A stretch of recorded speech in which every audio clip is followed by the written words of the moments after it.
Hello, can I speak to Madonna, please? Hello, this is Madonna speaking. How are you, Madonna? I'm doing well. Thanks for asking.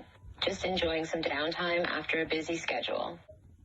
Thank you for this interview, Madonna. You're very welcome. I'm always happy to be able to share my thoughts and experiences with you. Is there a specific topic or question you'd like to discuss first? Yes, I'd like to ask you about your esoteric experiences, specifically things about astrology, tarot cards, other forms of divination such as palmistry. Let's start with tarot. Have you ever had any experience with tarot cards? Yes, I have had experience with tarot cards in the past. Tarot cards have always fascinated me, and I've done readings for myself and for others. I find the images and symbols on the cards to be powerful tools for introspection and self-discovery. They provide a glimpse into our subconscious minds and can offer insight into our thoughts, feelings, and behaviors. I've often found that the messages and guidance provided by the cards can be quite accurate and helpful in navigating life's challenges. Great. And what about astrology? Have you ever had your astrology chart drawn up? Yes, I have had my astrology chart drawn up. I found astrology to be a fascinating way to gain insights into my personality, strengths and weaknesses, and potential life paths. It's been interesting to see how the positions of the planets and stars at the time of my birth have influenced my character and how they continue to impact my life. I do think that astrology can be a useful tool for self-discovery and understanding oneself on a deeper level. What about palmistry? Have you ever had your palm read? Yes, I've had my palm read on a few occasions. Palmistry is quite interesting as it can provide insights into your character traits, life path, and potential future events. It's amazing how much information can be gleaned from the lines and shapes on the palm. While I don't necessarily base my life decisions on palm readings, I find them to be an interesting and sometimes accurate way to gain insight into oneself. I remember reading in a Is there anything else you'd like to ask about my experiences with fortune-telling, astrology, palmistry, or other esoteric practices? Oh, really? Do you remember which magazine it was? I think it was Rolling Stones magazine, and apparently you were at a New Year's Eve party and a palmist read your palm and told you that you would never have children. And you took this quite hard and you actually got drunk. I remember reading that. Is that a true story? Yes, that story is indeed true. I was at a New Year's Eve party where a palmist told me that I would never have children. At the time, it really upset me, and I did have a few drinks to help cope with the emotions.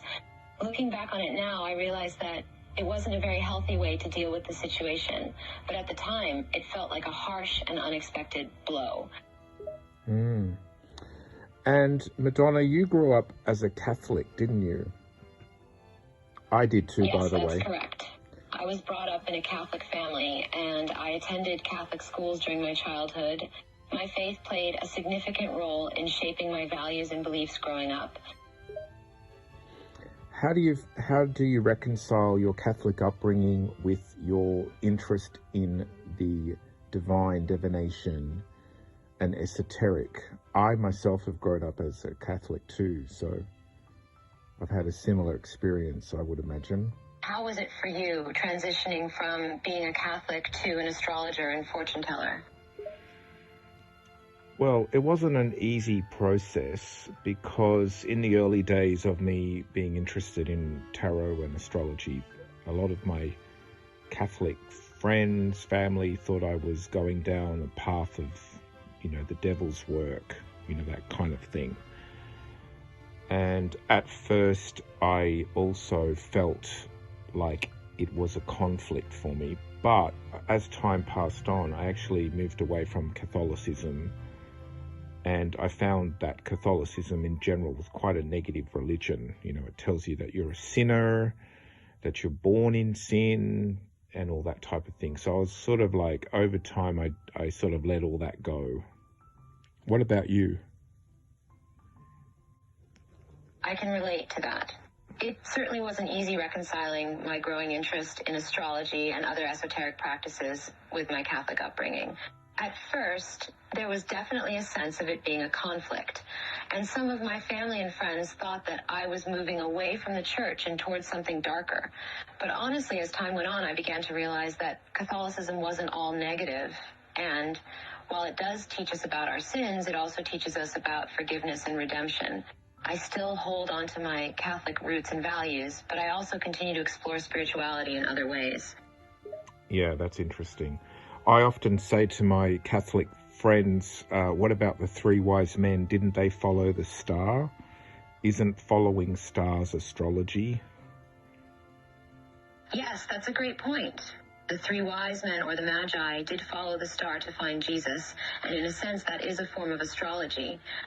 They were using celestial knowledge to interpret the heavens and guide them on their journey.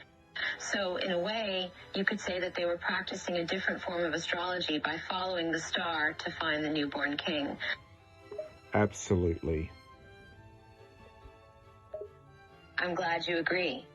It's important to remember that different beliefs and practices aren't always in conflict, and in this case, the story of the Magi shows that there can be overlap and even common ground between different spiritual paths. That's right. And the three wise men, the Magi, were from the East. So they were probably Persian or Babylonian. So, you know, there was a lot of that kind of belief overlapping with religion in that area of the world. Yes, you're correct. The three wise men, or Magi, were likely from the East, and they were believed to be from Persia or Babylon. At that time, astrology was commonly practiced in those regions, and the Magi were known for their knowledge of celestial events and their use of astrology to guide their journeys. It's fascinating to think about how these different cultures and beliefs intersected and influenced one another in the ancient world. Yeah, I always find it quite ironic that a lot of Christians put a star at the top of their Christmas tree as well. Yes, that's a really interesting point. The use of a star at the top of the Christmas tree is a tradition that dates back centuries, and it's definitely intended to represent the star that the three wise men followed to find Jesus. It's ironic because many Christians don't realize the connection between the star on the tree and astrology, but in reality, they're both deeply intertwined with the Christmas story. Yeah, absolutely. Thanks for that, Madonna. Well, reconciling my Catholic upbringing with my interest in the esoteric arts and divination has certainly been a journey. Growing up in a Catholic household, I was taught to believe in divine intervention and providence, but I also had an innate curiosity and fascination with other forms of spirituality and the unknown. It's been a balance of holding on to the principles and values instilled in me by my faith, while also exploring my own path of spiritual discovery and growth. Interesting. Now, I remember also one of your earliest hits was called Lucky Star, a song called Lucky Star. Was that song inspired by astrology at all? Yes, you're right. The song Lucky Star was inspired by astrology. The lyrics of the song reference the power and influence of stars and the universe, and the title Lucky Star is a common term used in astrology to refer to a person's good fortune and positive energies. So, in a sense, the song is a celebration of the role that astrology plays in our lives. Great, that's great. It was one of my favorite songs when I was growing up. I'm glad to hear that. Lucky Star is definitely one of my more popular songs, and it's always nice to know that it holds a special place in the hearts of my fans. That's wonderful.